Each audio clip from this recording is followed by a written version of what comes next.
Flames instantly erupted around the mother dragon, enveloping her in fierce fire.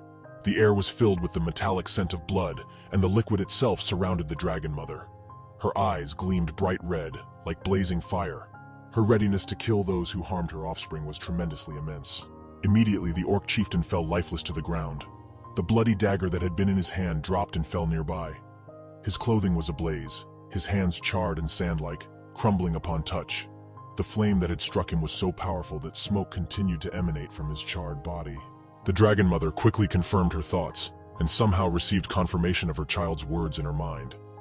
She could distinctly sense the scent of her child's blood emanating from the bloodied dagger, and it was only fueling her growing rage.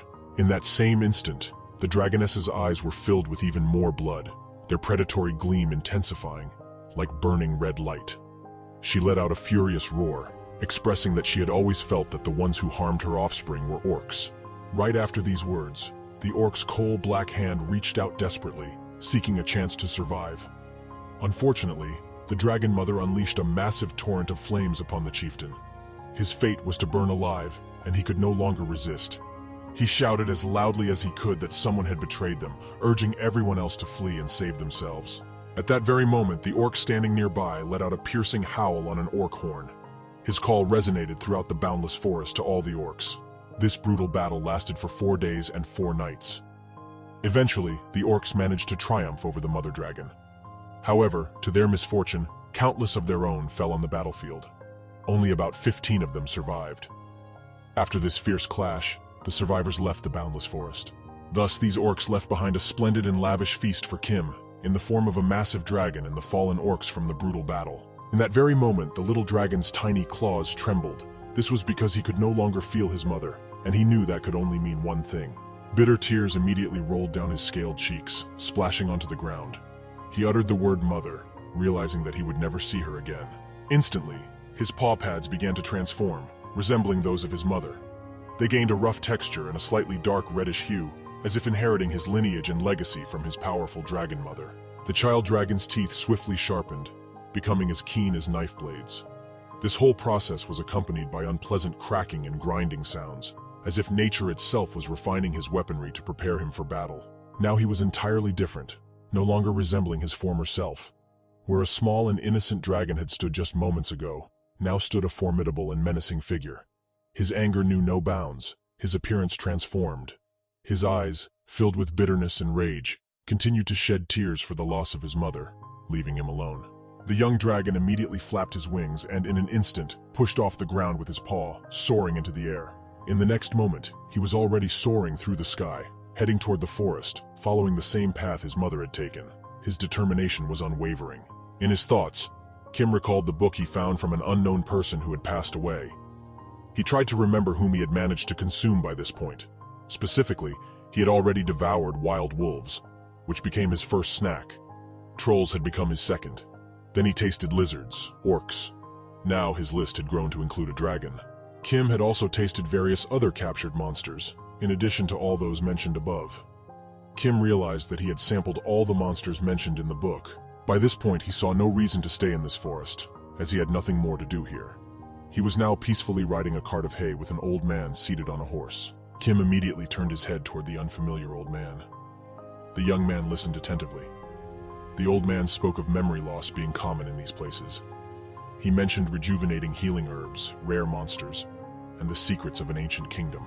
The old man continued to speak about how if a person were to obtain something from these, untold riches awaited them.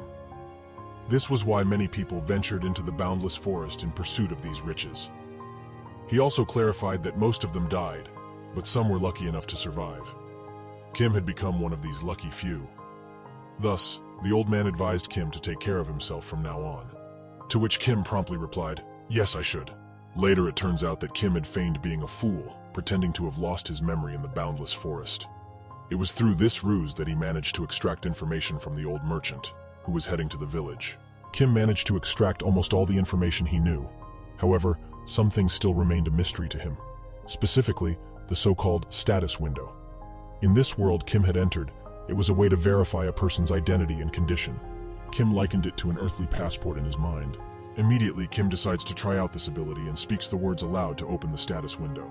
To his surprise, nothing happened. No status window appeared before him. For some unknown reason to Kim, he couldn't seem to use this window to access information about his condition or abilities. And suddenly, a simple thought occurred to him. Could it be that he couldn't use his abilities because he wasn't a native being of this world? After all, he had been transported to this world entirely by accident, and his own abilities might not align with the laws of this new environment. Just then, Kim's cart comes to a stop in front of the aforementioned kingdom. It looks surprisingly neat, almost like a medieval kingdom. Uttering these words, the old man turns to Kim and declares that their paths diverge here. He smiles and wishes the young traveler luck in his further journey. Stepping toward the gates, Kim surveyed their monumental structures. Adorned with stone carvings and impressive crests, the gates appeared to be a path to an entirely new world, and Kim felt the excitement of the impending journey. Kim observed them carefully, then took a step to enter. He announced that this was the city of Santo Canargo. It appeared vast and quite impressive. People walked around incessantly. Life and tranquility thrived in the city. Right away, Kim turned around, attentively taking in the corners of the city. He was amazed by one fact. Before him stretched a panorama of city streets, adorned with stone houses and lush gardens.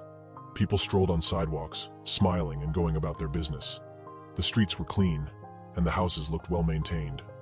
All of this created a sense of remarkable harmony and prosperity. Kim approached one of the bulletin boards with news and advice for the city's inhabitants. Papers were constantly covered with various tips on maintaining hygiene. For instance, hand washing was recommended to prevent disease transmission.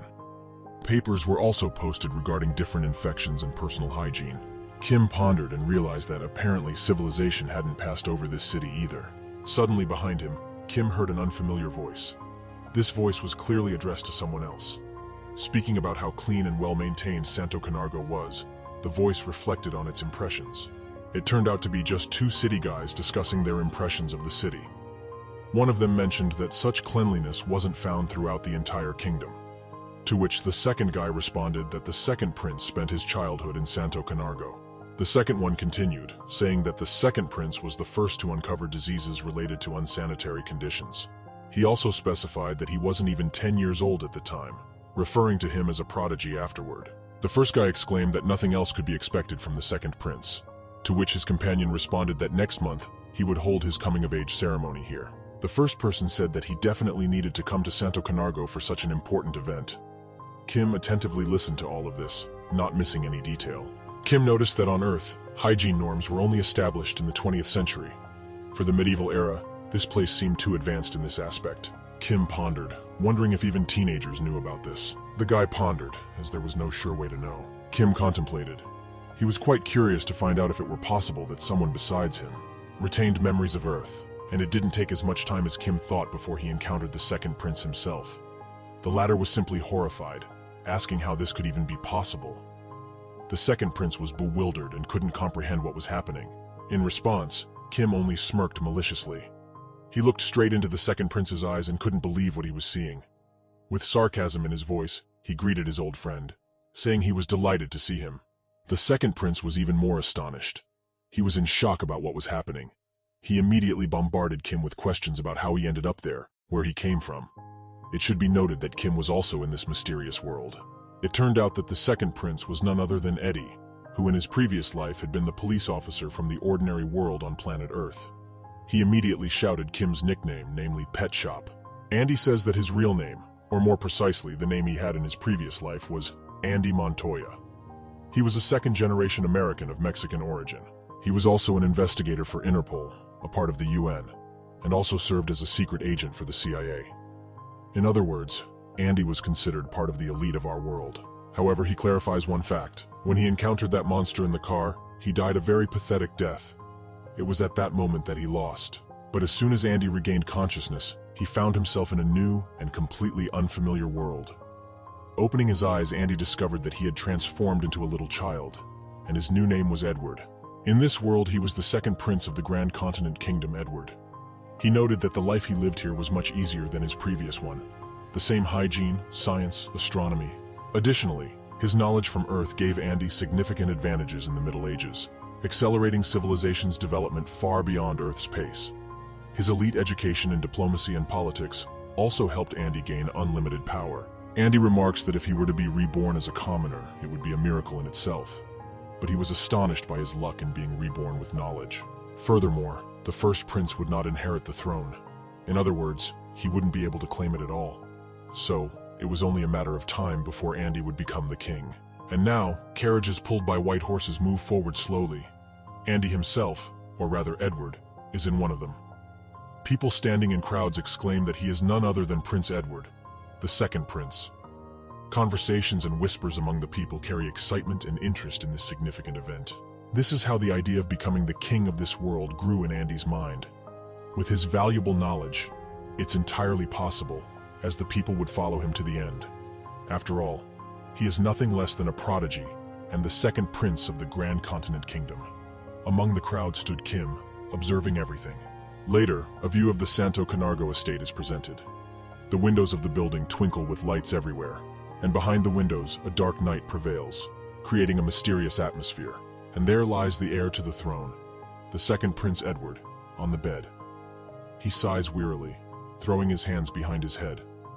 With fatigue in his voice, he expresses his relief that everything has finally ended. Andy also notes that smiling all evening has been torture for him. Suddenly, Edward hears a strange, unfamiliar sound coming from the window. He immediately lets out a thoughtful chuckle and looks toward the window. At first, Andy only notices the face of a lizard, but suddenly the enormous lizard crawls directly through the window toward him. Immediately, Edward assumes a defensive stance, unsheathing a sharp sword before him. He immediately shouts at the unfamiliar monster, asking who it is. Andy couldn't understand how a lizard ended up here at all, and how did it manage to bypass the guards. Surprisingly, the lizard tells him that they haven't seen each other in a long time. Andy responds with a confused, "What?" Suddenly, the monster's hands tremble slightly, and its veins slightly bulge with tension. And right there, the lizard's form begins to shift into a human one.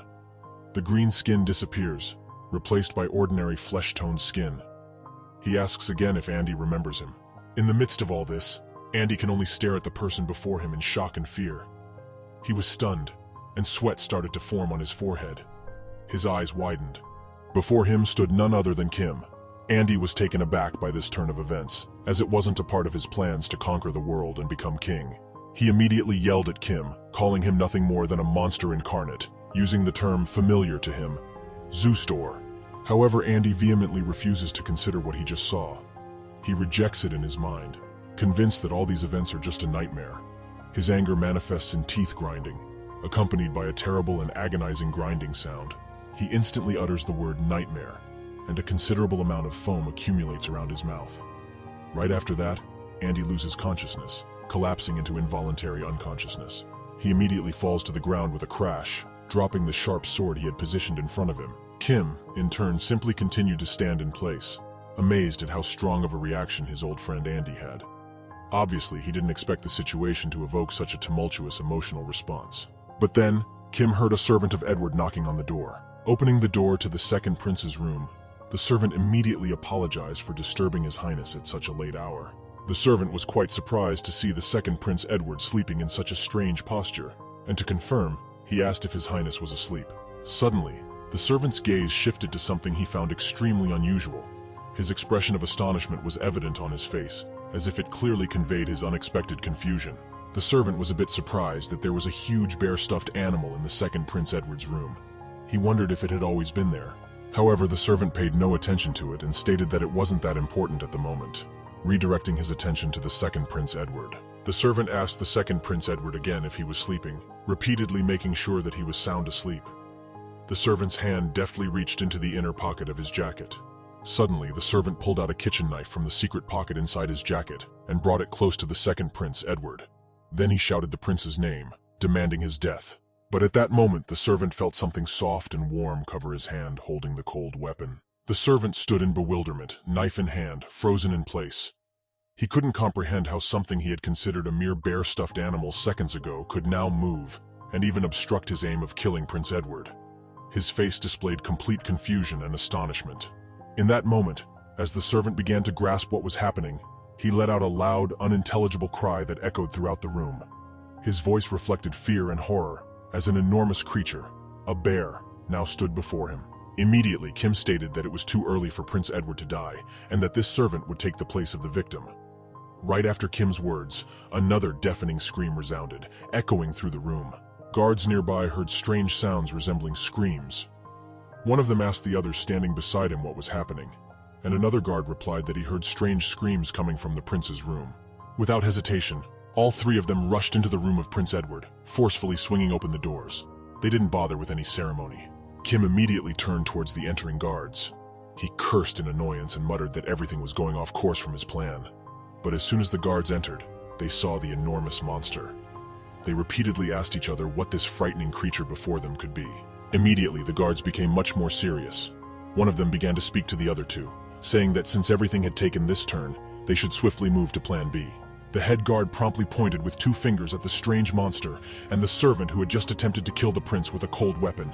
He immediately ordered them to kill both of them. The 2 guards on the sides then lunged at the monster, drawing their sharp sword blades. The guards then looked at the servant who had tried to kill the second Prince Edward. One of them asked if they were working together with this monster. At that moment, the servant was simply lying unconscious on the floor. Blood continued to drip from his head, forming a small pool on the ground. Kim grabbed Andy, clutching his white shirt with his clawed paw. He forcefully pulled Prince Edward towards himself and rushed towards the window. Without a moment's delay, Kim immediately jumped out of the castle window, plummeting downwards. Kim continued to hold on to Andy with his clawed paw. They were rapidly descending from a significant height. In midair, Kim detached from Andy and managed to land gracefully on all fours when he finally hit the ground. His movement was swift and seemed well practiced. However, right next to him, Andy fell, his face smacking directly into the dirty ground.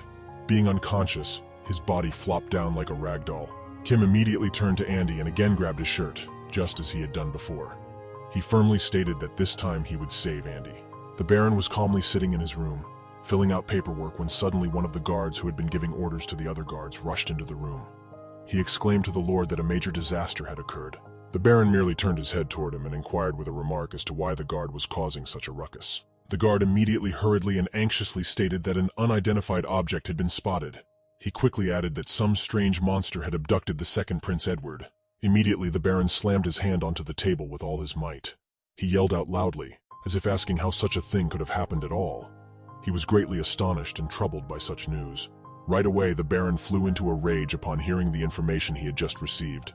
He was so angry that he broke the quill in his right hand. Just a moment ago, he had been sitting calmly, writing with that very quill.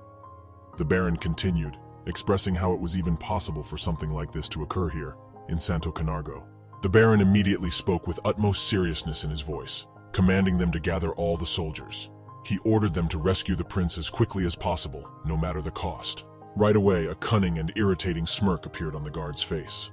He bowed at the door to the Lord, thus indicating to him that he fully understood the order given to him. By that time, Kim was sitting calmly on a hill near the kingdom. Andy lay beside him, still unconscious. Kim sat and stared into the distance, silently annoyed by how many times they had been caught off guard. Kim later noted to himself that he should have distanced himself from them by now. Suddenly, Andy's eyes opened. His head throbbed intensely from everything he had experienced. To be more accurate, if one were to recall, he had also fallen headfirst from the castle window into the ground. Kim immediately noticed this and looked at Andy. He remarked whether Andy had finally awakened.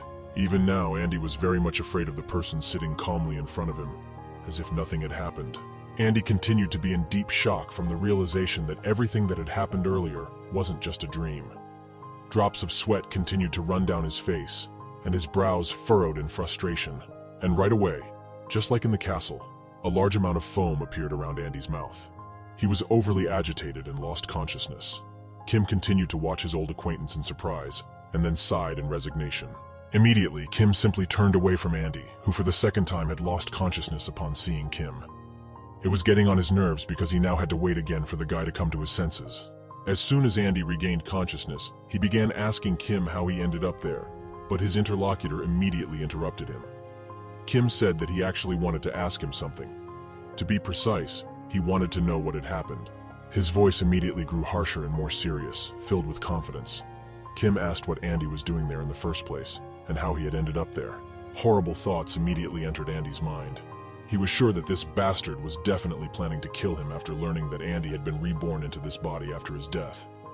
He had no idea what Kim was thinking, but immediately, Kim anticipated the endless stream of thoughts from Andy and told him not to worry, as he had no intention of killing him again.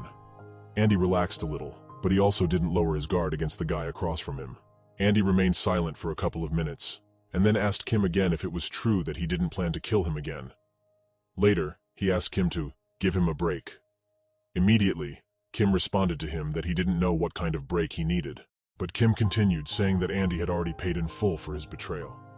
Andy then remembered with horror and fear in his eyes his death, which had happened at Kim's hands. Andy immediately responded to his killer, asking him if this meant that he was killing all of his traitors. He continued, saying that he had no intention of collaborating with Kim. But Kim immediately caught on to what Andy had said and told him that he didn't think his conversation partner found that to be quite fair. Kim said that he had only killed Andy himself and his team. He continued, mentioning that the Lightning General and the other members should still be alive. Kim's face darkened and his voice grew rougher. He continued to say that Andy died at his hands and Kim himself disappeared, and the laurels would go to an unknown recipient. Kim then pointed out, seemingly mocking Andy, that everyone except Andy had received promotions, and he added that Andy shouldn't doubt that for a second. Andy's expression turned slightly angrier, and a vein on his face swelled. Andy was furious. He had sweated for the 7 of them, and in the end, he was the only one who got sent into this world. A hole. Andy cursed the colleagues' mutual assistance to hell. Now he was definitely no longer Andy Montoya. His new identity in this world was Edward Grand Container, the second prince of the continent's kingdom, Elmwood. He fully rejected his former identity, embracing the new one.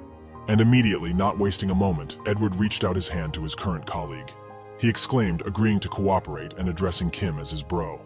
Throughout all of this, Kim watched with a cunning grin, and finally shook his colleague's hand. Right away, a thought matured in Edward's mind, which seemed quite logical to him. He thought that Kim's goal was to return to the land and kill all those who betrayed him. And if that was the case, Edward needed to find a way to send him somewhere. This would make it safer here, and all the so-called bastards would perish. In the meantime, Edward would let Kim play, in his words, a secondary role in his plan. Meanwhile, Kim believed that Edward was none other than the second prince. Therefore, he saw him as an ally holding a rather high position, and he wouldn't be redundant. Kim also clarified that Edward would find it much easier and faster to gather important and useful information. Besides, Kim wouldn't mind learning some way to return to the land. At the same time, the same phrase popped into both of their heads, namely, that his ally would certainly come in handy for his own selfish purposes. Immediately after this, Edward turned to Kim, asking him to tell him what had actually happened. Now Kim shared with Edward the information about the assassination attempt on his life, orchestrated by a seemingly loyal servant, and about the strange behavior of the possessed old man, as well as other details he had missed while unconscious. But at this moment, Kim noticed that Edward, to his surprise, looked remarkably calm, and his reaction wasn't as intense as one might have expected. However, Edward calmly responded to this as well, stating that he had grown accustomed to such things. Without wasting a minute, Prince Edward suggested to Kim that they set out on their journey. Edward turned toward Kim and laid out his thoughts.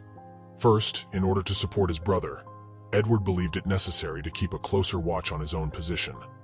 Moreover, they needed to first deal with organizing the coming-of-age ceremony for the second Prince Edward. 300 years ago, the first king, named Edward the Magnificent, while hunting in the surroundings of Caernargo, interrupted his journey and stayed in a small, permanent palace. Edward the Magnificent was so charmed by the local service that he granted the palace's owner the title of a baron. These events laid the foundation for the rise of Santo Caernargo, the inn that became the source of Baron Caernargo's influence. With the support of the royal family, he subsequently solidified his power, acquiring incredible influence.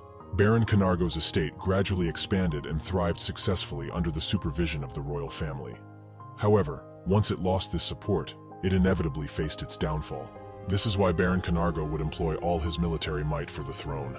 And once again the chief commanding guard appeared, actively pondering something. Specifically, that right during the intensified protection of the prince, a mercenary unexpectedly infiltrated the army. Immediately after his thoughts, one of the guards addressed him, saying that the prince had been successfully located. The guard was very surprised at this, as they had found him rather quickly. Baron immediately asked them to bring the prince back to the city more quickly, as it wasn't safe there. The guard only stammered with evident anxiety about how they weren't ready yet, but his words fell on deaf ears, remaining unnoticed by the Baron. But another guard immediately replied that, to their immense surprise, the prince had returned on his own, and there was no need to search for him at all. Everyone was very surprised by this turn of events, And right at the entrance gates of the city stood a transformed dragon Kim, holding an elongated object on his right shoulder that resembled a pipe, and Prince Edward. Immediately, without wasting a second, the Baron emerged from the guards in a panic about the prince's condition. According to the rumors that had reached his ears, an unidentified wild and strange monster had taken him. The Baron immediately questioned Prince Edward, asking if he was all right and how he was feeling. To this, Edward gave him a somewhat disdainful look. He mockingly asked if the Baron had deigned to show up. Immediately, the Baron yelled at Prince Edward to stay put, as they would now save him from the clutches of this strange monster standing next to him. Edward immediately interrupted him and shouted that he didn't need saving, and they should call off the soldiers. The Baron only looked at the prince in surprise. Prince Edward continued to speak, informing the Baron that an assassination attempt had been made on him yesterday. He mentioned that it was thanks to his secret bodyguard Kim that he survived that fateful night. But Prince Edward also clarified one detail. There were too many people who attempted on his life, which is why he had to escape from the castle. To which the Baron asked his mercenary, the very guard who stood nearby, if all that Prince Edward had said was actually true. But the mercenary immediately exclaimed with excitement in his voice, urging the Baron not to be fooled by such pathetic tricks and simple lies. And immediately the mercenary pointed a finger maliciously at Kim, the alleged secret bodyguard of the second Prince Edward. He shouted that it should be clear to everyone that this bodyguard was the kidnapper of the prince and had threatened him, attempting to kill him. Prince Edward was furious. He remained silent for a couple of seconds, and then with a hint of anger in his voice, he asked what kidnapping and threats they were talking about. Prince Edward promptly continued, sharply asking the mercenary if he truly claimed that the prince was incapable of handling any threats on his own. Right then, Prince Edward shouted that his name was Edward Grand Continent, and that he was a descendant of the first king, Edward the Magnificent, inheriting his name. With a hint of scorn in his voice, Prince Edward retorted, questioning how the mercenary dared to think he lacked the courage to face such challenges. Continuing the conversation, Prince Edward labeled all of the Baron's mercenaries' actions as blatant rebellion. The Baron noted Prince Edward's behavior. He found it quite strange. He also looked at that strange young man, whom Prince Edward had introduced as his secret bodyguard earlier. He continued to stand unflinchingly in place, firm as a rock. The Baron examined Kim, the secret bodyguard, with interest. He observed that while his armor appeared rough and unrefined, the color indicated that it was made of misteel alloy. He also noticed that beneath the misteel alloy armor, there was the scale of a red dragon. This meant that this secret bodyguard couldn't be considered an ordinary kidnapper by any means. And right then, the Baron confidently declared that there was no need to even think about it because it was clear as day who was lying. Immediately, the Baron shouted to the guards standing nearby, urging them to arrest this young man and his accomplices as quickly as possible. Kim then turned to Edward, remarking that things had turned out quite well and asking for his impressions. Prince Edward rather agreed. Right away, the three accomplices found themselves tightly bound with strong ropes. The mercenary asked Prince Edward if he had known about all this the whole time, to which Prince Edward replied that the Camargo family is one of the 5 strongest royal families. Smirking cunningly and then licking his lips, Prince Edward continued, telling the mercenary that the Camargo family possesses knowledge that others could only dream of. Immediately, Prince Edward placed his hand on the mercenary's shoulder and, leaning forward, whispered to him that he would definitely provide him with an unforgettable torture. And right then, Prince Edward's expression grew dark as he continued, speaking about how the mercenary shouldn't even hope for an easy and swift death. By that point, the mercenary was so horrified that he was covered in sweat. He couldn't understand how things had gone so wrong. Their plan had been perfect. Right away, the mercenary heard a light and barely audible chuckle from the direction of Prince Edward's bodyguard. He immediately lifted his head to confirm what he had just heard. And right away he began to shout with utmost malice that their plan couldn't materialize due to this bodyguard of the prince, Kim. The mercenary then exclaimed, questioning who this mysterious bodyguard even was. The second one leaned forward. There, on the rusty and time-worn helm made of misteel alloy, Tuka promptly slid. What a mix of horror and shock the mercenary was experiencing at the moment. Before him stood none other than that fearsome beast that had kidnapped Prince Edward from the castle that night. Memories immediately flooded him like a bucket of icy water in the morning. Beads of sweat formed on his forehead, and his face became even more drenched with all kinds of perspiration. He vividly remembered the terrifying face of the bear. It was the one that had ruined their entire plan. The bodyguard of Prince Edward, Kim, meanwhile, grinned cunningly and maliciously. Although his mouth didn't show it, his eyes spoke for themselves. He immediately taunted the mercenary, telling him he was on his way out. The mercenary was utterly baffled. He still remained in the deepest shock. By that time, the mysterious bodyguard Kim had already put the veil of the helm back on his face, adjusting it with his left hand. As soon as the mercenary was taken by the arms and led to the place of his imminent execution, he immediately began to shout that this mysterious bodyguard of Prince Edward was none other than a true monster. Kim explained that he had found old armor and a log that was lying in a cave. Through the use of slime secretions, Kim transformed the found armor and log into mystium, which he consumed along with the treasures of the mother dragon. And as Kim expected, the slime secretions proved to be quite useful. Precisely because of this, Kim managed to outwit the Baron. Right then, the Baron sat across from Prince Edward's bodyguard, Kim, and informed him that the three accomplices hadn't endured the torture and had eventually confessed. The Baron continued, saying that, in reality, according to their words, they were Mezuzes. The Baron continued, explaining that they were nothing other than harbingers of death, and that these bastards had posed as royal guards in order to make it easier to assassinate the second Prince Edward. And right away, the Baron turned to the knight Kim, hoping to find out if he had any information about these guys. Immediately after this question, Prince Edward's knight realized it was time to move on to the first part of the plan with the prince. Immediately, the knight replied to the Baron, pretending that he had heard about these guys from a former knight. The Baron was quite surprised, and then reassured since they now had valuable information.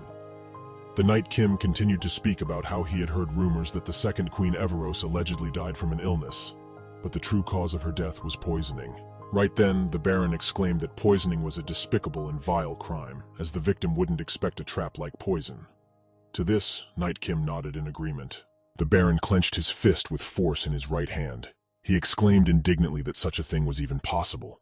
His face displayed anger and fury. He immediately rose from his seat at lightning speed. The Baron immediately grabbed the hilt of his sharp sword and stated that he simply couldn't let this slide. His gaze was very enraged, and the aura emanating from him was somewhat intimidating. However, right away, the Baron felt a rather heavy hand from Prince Edward's knight Kim on his shoulder. Right away, the knight told the Baron in a calm and cold tone not to interfere in all of this. The Baron was greatly surprised by all of this since just a few moments ago, Prince Edward's knight had been standing right in front of him, and now he had suddenly and swiftly ended up behind him. Knight Kim began to tell the Baron that these people from the Harbingers of Death kill influential figures from high circles, and clarified that they're definitely not mercenaries. To this, the Baron merely turned around and told Knight Kim, "Are you suggesting that I just sit back and do nothing?" Knight Kim similarly responded coldly, telling the Baron that he shouldn't concern himself with that at all. His hand tensed a bit, and the veins slightly bulged on his fingers. Immediately, the hand of Prince Edward's knight Kim forcefully pushed the Baron back onto the couch where he had been sitting. The sword fell from his hand and landed at a considerable distance from the man. Right away after this, the knight and Prince Edward's bodyguard told the Baron that it's his concern. His palm still rested on the Baron's right shoulder, and the Baron was left somewhat shocked. The Baron was simply overwhelmed by such strength. He was greatly surprised and even a little frightened. His face was covered in fine sweat, and his eyes narrowed. The knight, Prince Edward's bodyguard, also clarified to the Baron that, in addition, the prince had almost figured out everything, so this meant that things would be resolved soon. To this, the Baron responded with surprise, saying that if His Highness was so sure, then he could only take his word for it. Right then, a thought came to the Baron's mind, namely, that Prince Edward's knight Kim was under the prince's command. Turning his back to the Baron, Knight Kim mentioned that the coming-of-age ceremony was nearing completion, and that it was time for him to return to his important affairs. Right away, the Baron asked the knight and bodyguard Kim to protect the second Prince Edward. To this, Knight Kim simply waved his right hand and said that the Baron shouldn't worry about that at all. In reality, however, he had something else in mind. Kim would keep Prince Edward alive as long as he needed him, and everything else wouldn't concern him at all. In the carriage, two guys were discussing something very actively. It was Kim and Edward. Kim turned to Prince Edward to find out about the attack on him by the Mezuzes, all because Prince Edward had said he had a lead. To this, Prince Edward only grinned and told Kim that he had lied. His expression immediately changes, stating that he has known everything for a long time already, and without any silly tricks. Kim asked Edward with interest who these harbingers of death were then. His hand rested lightly on his knight's helmet. Prince Edward simply told Kim that they would soon arrive in the capital anyway, and Kim would personally meet the leader of this gang. So, with a cunning smile, Edward continued to tell Kim that wouldn't it be much more interesting if he found out about everything a little later. To this, Kim paused for a couple of seconds, and then said that he was burning with impatience to finally meet the leader of the Harbingers of Death. To this, Prince Edward merely said that they should end this conversation on that note, and immediately switched to what Kim had mentioned, that he wanted to ask him about something. Right away, Kim responded with agreement, mentioning that he wanted to talk about the status window in this world. After everything Kim had told Edward, the prince pondered. It turns out that Kim simply couldn't summon a status window. But right away, Kim proposed a theory that he couldn't access his status window because he doesn't belong to this world. Edward noted that this was rather strange. Immediately after his words, Prince Edward began to explain to Kim that the status window exists for all living beings on the continent, not just humans. He continued, explaining that using the skill identification, one could see information about other people or creatures.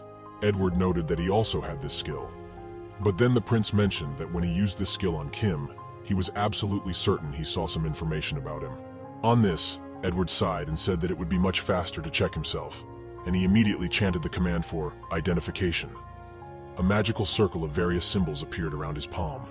It emitted a bright yellow light. An awkward silence hung in the air, but Edward's surprise was immense when nothing happened. As Kim had told him, no status window appeared, not even when Edward used identification.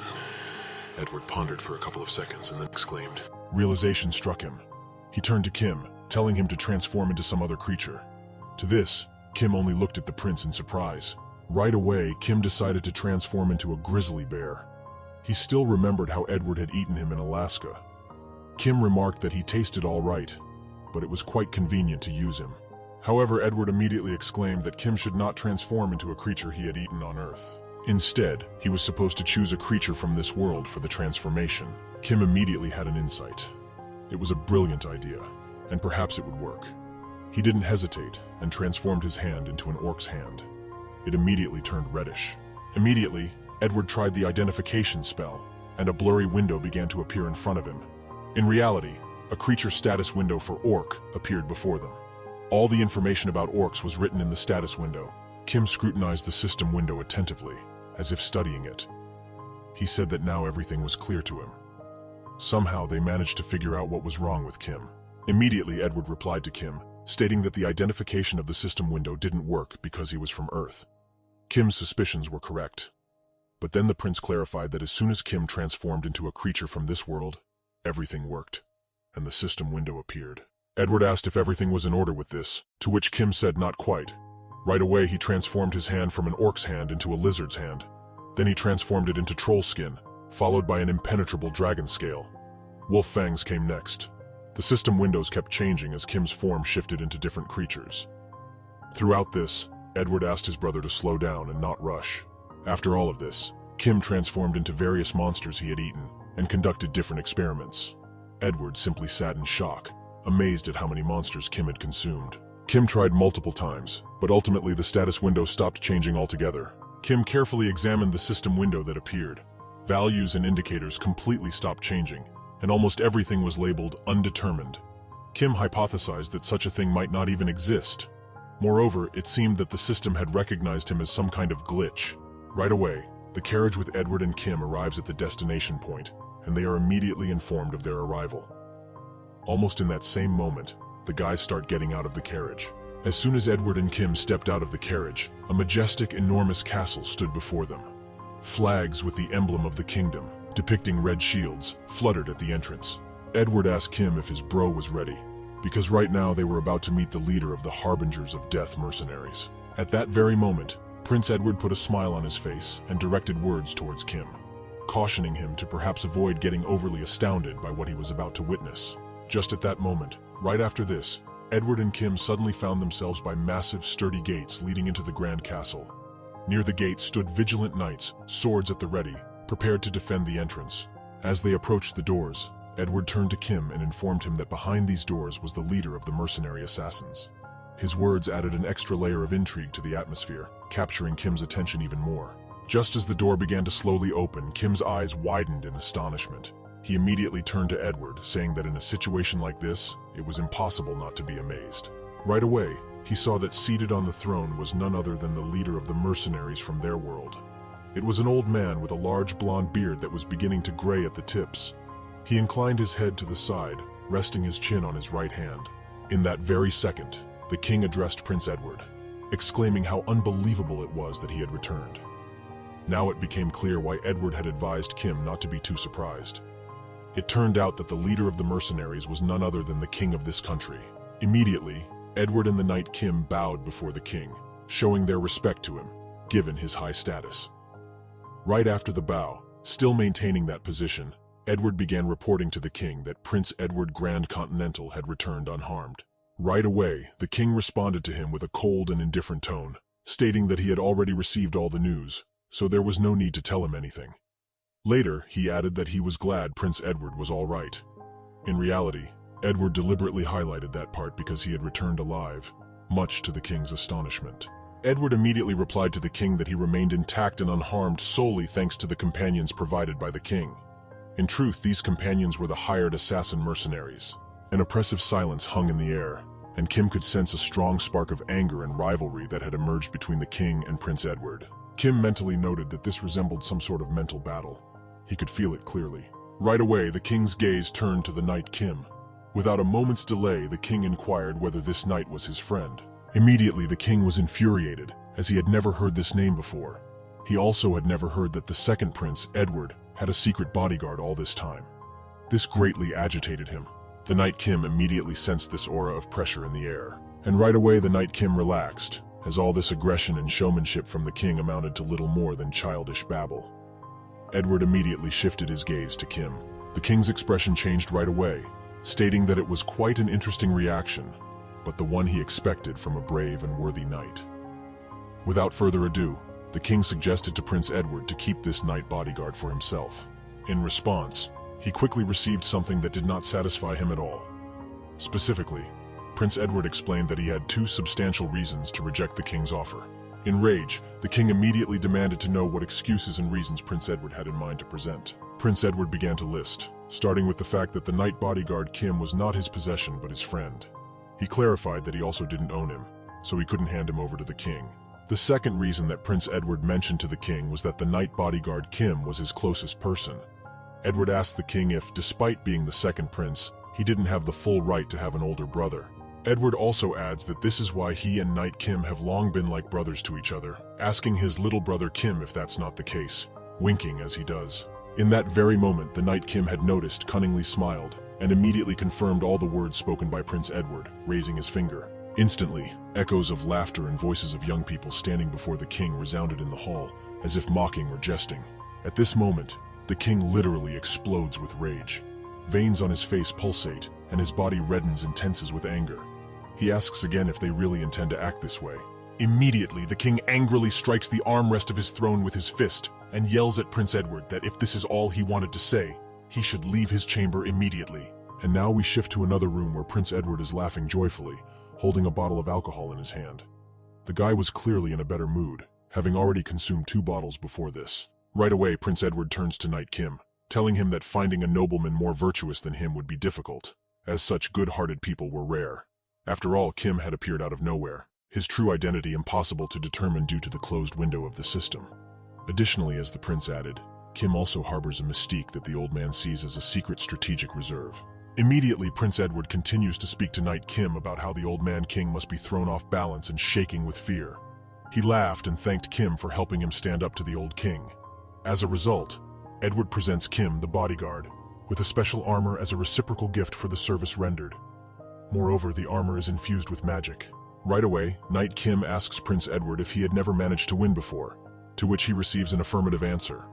Edward tells Kim that from around the age of 10, that old bastard began to gather orphan children from all over the country, later providing them with full education.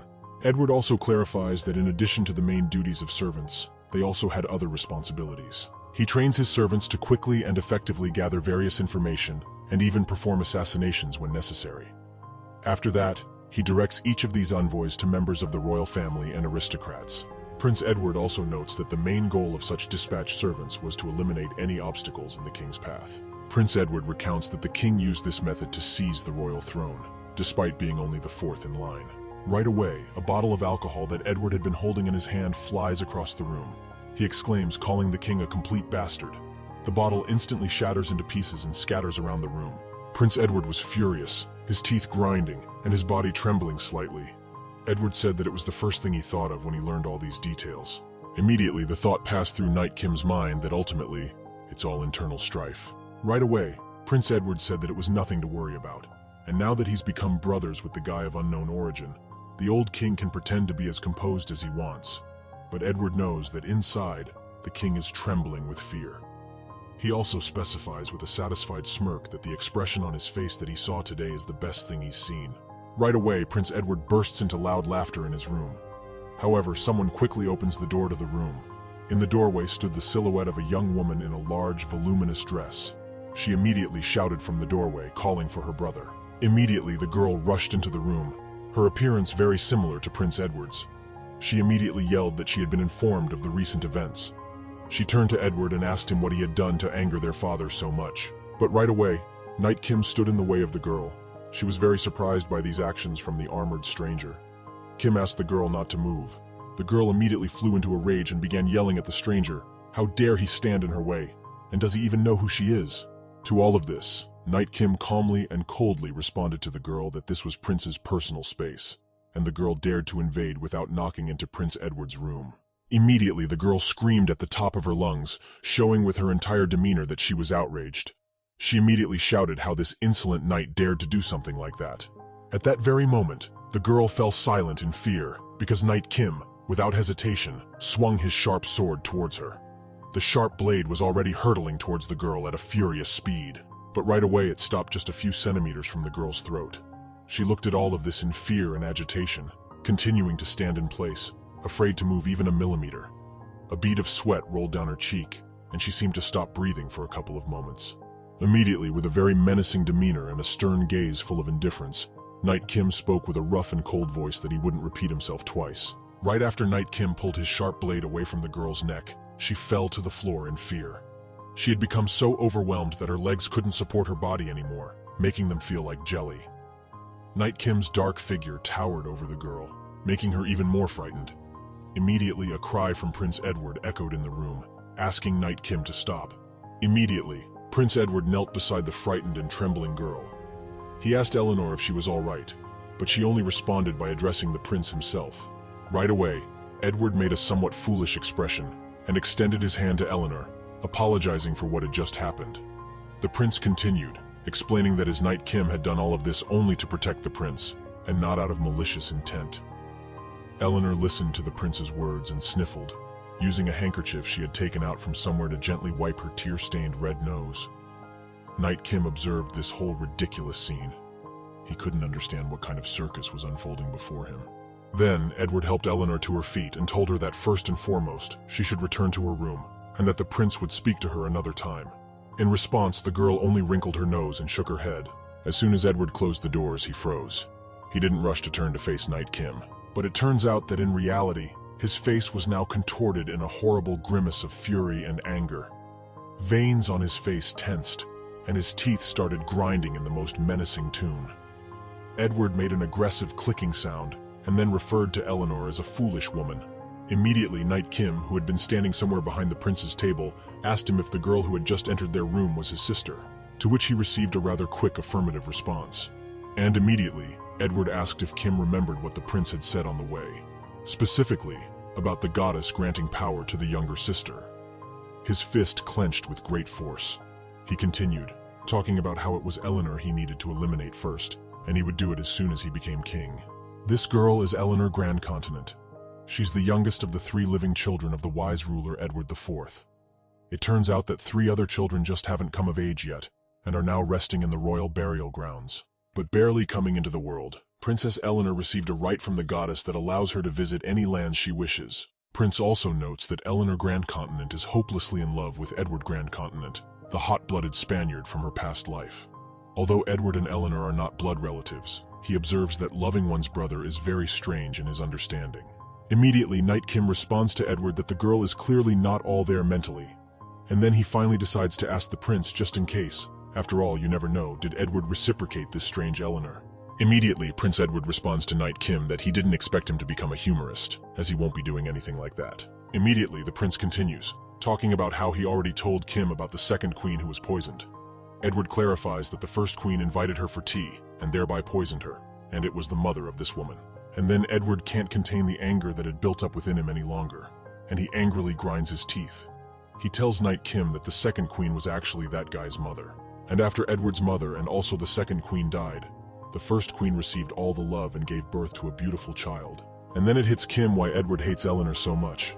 It's because his younger sister was born as a result of Edward's death. But then Kim asks the guy if it turns out that the king didn't kill the second queen. Immediately, the second question arises. Knight Kim asks him as well, inquiring why there is such strong enmity between him and the king. To this, Edward responds with anger, saying briefly that their animosity with the king is connected to the firstborn. But without delving much into this topic, Edward takes a step to the side and apologizes to Kim, saying that he can't tell him about this. The prince also clarifies that he can only tell Knight Kim about it either in his presence or with his permission. There are no other ways. Immediately, Knight Kim tells Edward that he suddenly decided to keep secrets out of nowhere. But in response, the prince only says that there's nothing he can do because he pledged himself to the goddess. His hand reached for his cloak, eventually pulling it over himself. Right after this, Edward buried his fingers in his hair, giving it a different look and fixing any stray strands. After all the rituals performed by the prince, he seemed to start glowing. Edward immediately tells Knight Kim that they should conclude this and that it's time for them to prepare for their first step. And now, Kim and Edward are walking through a large, spacious corridor, the floor of which is covered with a red carpet. Various objects like chairs and lanterns were scattered around. Right then, Kim asked Edward if they needed to take countermeasures against the mercenaries. He received the answer that somehow, if the king were to kill Edward in his own home, he would anger God by that very act. The prince says, that's why the old king often sends Edward on travels around the cities. However, as Edward clarifies, the ceremony of his coming of age has been completed, proving that he has the full right to become the next king. Edward also mentions that it means the king can't treat him like a child anymore whenever he wants. His face becomes sinister and even slightly menacing as he says this. He also chuckles maliciously. Immediately, Edward's facial expression changes to a calm one, with the same satisfied grin. He continues to tell Knight Kim that the old king has plenty of supporters in the palace, and so they will have to deal with that first. For example, the prince suggests trying to win over the chancellor to their side. Right then, unexpectedly, a strange black figure appears out of nowhere in front of Edward. Immediately, Edward falls to the ground with a muffled thud because someone suddenly appeared in his path. Edward immediately curses, telling the unknown person in front of him that even though he doesn't know who he is, it's very offensive because how dare this person block the prince's path. But as soon as Edward opens his eyes, he sees his elder brother. The brother, with a radiant smile on his face, extends a hand to Edward to help him up. He asks if Edward is all right and if he got hurt badly. Meanwhile, the old king, still sitting on the throne, is amazed by what he heard from Prince Edward. Could it really be that they are truly brothers? And right then, a repugnant realization dawns upon the king with respect to all his words. The king realizes that Edward had skillfully played him. The delivery of his words, the hints, and the subtext were masterfully woven into one convincing picture that made the king see what was happening from a new perspective. All of this tangled his mind and aroused mixed feelings, from annoyance to the acknowledgement that Edward was indeed more cunning than he thought. Every detail fueled the king's suspicions more and more. He had trapped all his brothers, who might somehow claim the throne, and that's why the king decided to kill them all. In the king's mind, thoughts and suspicions flickered. He began to realize that all this time his family, including his own brothers, was just an obstacle that stood in his way. Edward's words about his brother pierced the king like a sharp weapon. He realized that the prince knew not only about his secret, but also about the existence of his brother, whom he had tried to forget and erase from memory. The king's heart filled with rage and humiliation. He realized that Prince Edward had skillfully used his weaknesses and fears for his own purposes, and now the king understood that he was caught in his clever game. The king claims that his plan was entirely successful, but at the same time, it created an unpleasant precedent.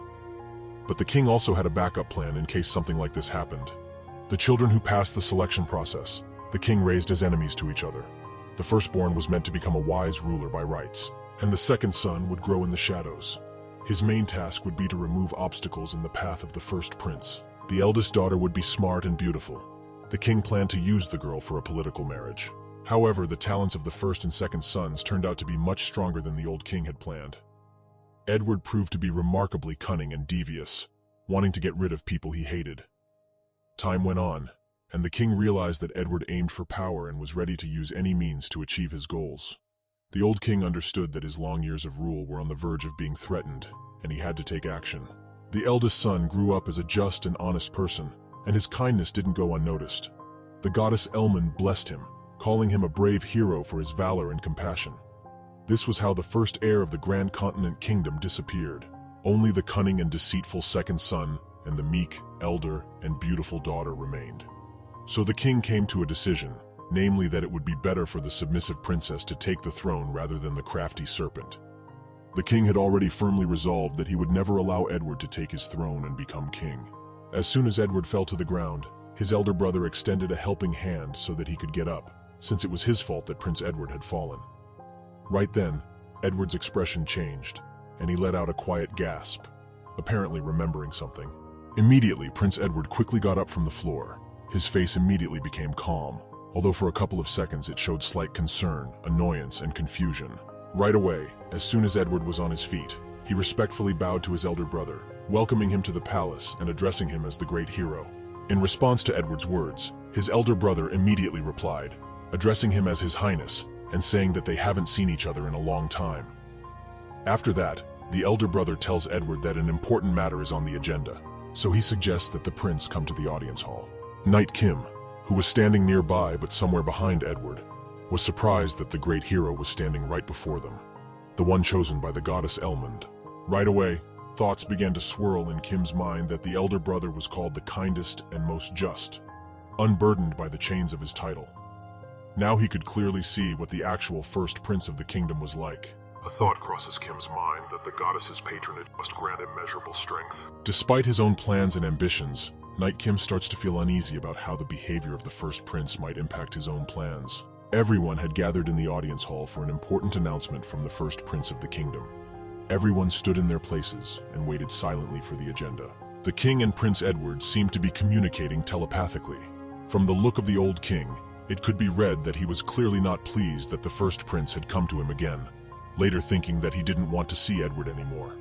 To this, as if in response, Edward mentally conveyed that it's as if he had a choice to return here to the king's company, because if he had a choice, he definitely wouldn't have returned. But then the king's expression changes, and he addresses the first prince. He greets him, calling him a hero, and later says that he's genuinely glad to see the prince in their kingdom. But then, mentally, the king says that it was the first prince who should have become the king. The first prince himself responds with gratitude for such a warm reception, addressing his majesty. The king continues their conversation, saying that he heard the first prince came to their kingdom for a serious matter. He then asks what happened to him. Right away, seizing the king's word, the first prince says that he should get straight to the main point. He informs everyone present in the audience hall that yesterday, the goddess granted him the power of holy light. Immediately, everyone in the audience hall was shocked by what they had just heard. Right at that moment, everyone was in amazement and confusion. The king then asks if the first prince really was granted the power of holy light. To this, the first prince answers the king that the church has already announced that they will send their holiness, so the prince will have to depart on an expedition within a week. The prince also continues that he hopes His Majesty will lend support to his forces. Without wasting a moment, the king agrees with a satisfied grin. He says that he will allow the first prince to accompany him on the expedition. And then, enraged, Edward pounds his fist on the table, swearing in the process. The second prince immediately starts to panic, shouting that everything is ruined and calling the first prince a bastard, followed by curses. His teeth grind with anger, and steam rises from his forehead. Edward is in a terrible rage because, according to him, just at the moment when he was about to act, the king of demons suddenly appeared. To this, Knight Kim only asks in surprise and interest who this king of demons is. But then Edward remembers that Knight Kim still doesn't know everything about this place. So the prince starts explaining everything to Kim. There has been a race of demons for ages, and they are extremely hostile towards humans. At the head of all these demons is the king of demons. Thanks to the efforts of the goddess, these two races must coexist in balance despite their strong enmity. If the balance of power shifts to one side, the goddess chooses a brave warrior on the other side. And even if it doesn't restore equality, she bestows the hero with holy power. This means that killing the king of the opposing race will become a sin in the eyes of God.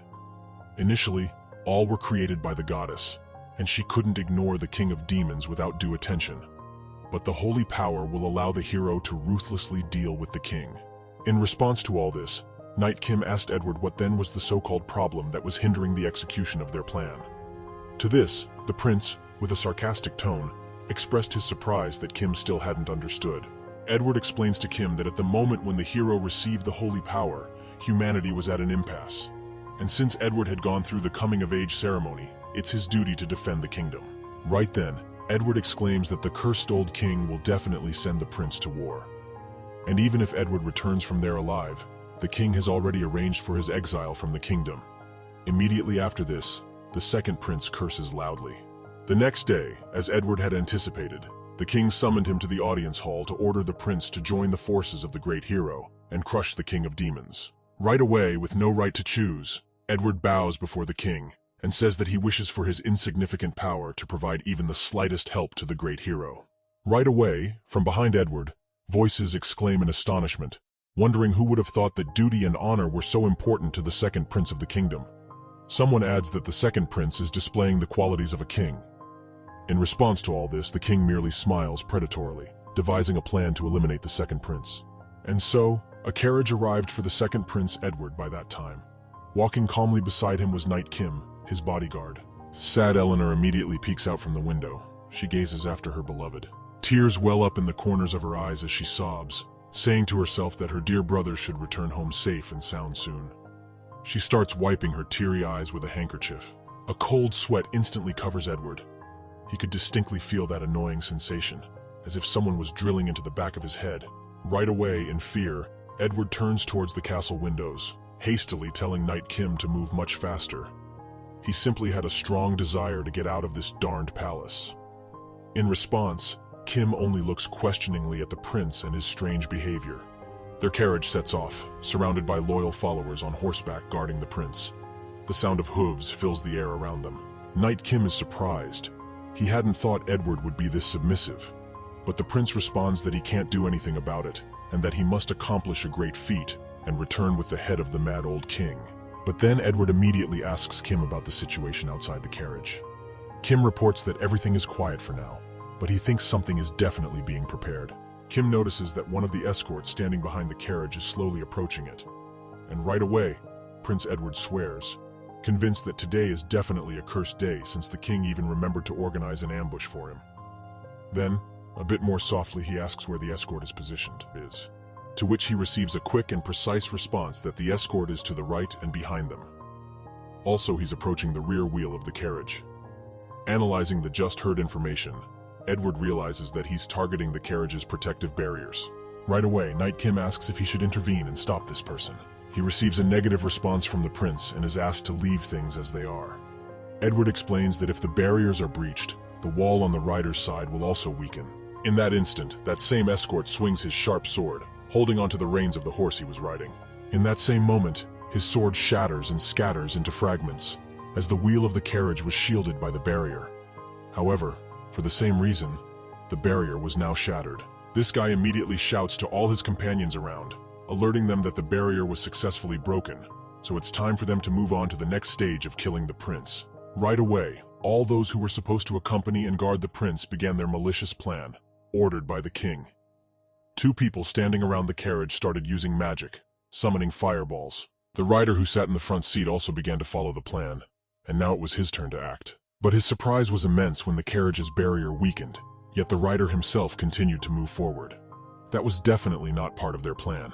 Immediately, the people who had rallied against the second Prince Edward fell off their horses onto the ground. Those around were greatly astonished by this turn of events, as no one could have expected something like this. The two escorts who had just used fireball spells exclaimed in amazement, wondering what was happening at all. Right then, the back of the carriage completely detached, and an attack flew straight at the rider, knocking him down. The attacks continued, creating utter chaos around. One of the defenders shouted at his comrade to stop quickly, but it was already too late, and his companion hit him with a fireball directly, thereby dooming him to a torturous death. The second immediately exclaimed, apologized to his comrade, but the latter continued to burn all the same. Suddenly, one of the carriage walls was shattered to pieces. A huge clawed hand emerged from it, its fingers of impressive size. The monster's eye flickered red and gleamed with a crimson hue, instilling fear and unease in those around. Right away, a monstrously sized creature emerged from the carriage, frightening everyone around with its mere appearance. It effortlessly broke the material from which the carriage of Prince Edward had been made. Prince Edward continued to sit in the carriage, observing everything unfold. He looked at Kim with a mixture of fear and astonishment, then said with a strange smile that Kim never failed to surprise him and truly resembled a genuine monster.